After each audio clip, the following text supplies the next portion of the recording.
அதுக்கு ரெண்டு கால் இருக்கும், ஒயிட் கலர்ல எல்லாம் பிரவுன் கலர்ல ஒயிட் கலர்ல எல்லாம் இருக்கும். கர்ப்பாம்பூச்சி. என்ன சொல்ற? கர்ப்பாம்பூச்சியா? இந்த அவமானம் உனக்கு தேவை. அதுக்கு ரெண்டு வீல் இருக்கும். Car, bike. ஆமா, இதுக்கு என்னையா சொல்றது? வீடு கட்டலாம் அதை யூஸ் பண்ணுவோம். சிமெண்ட். வேற செங்கல்.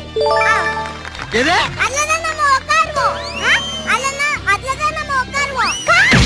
நோட செல்லம். நம்ம அதான் வச்சு விளையாடுவோம். பெருசா இருக்கும். பாலா? ஆமா, பெருசா இருக்கும். பலூன். நெக்ஸ்ட் நமக்கு உடம்பு சரியில்லைன்னா அவங்ககிட்ட போய் பார்ப்போம். டாக்டர். சோலி முடிச்சு.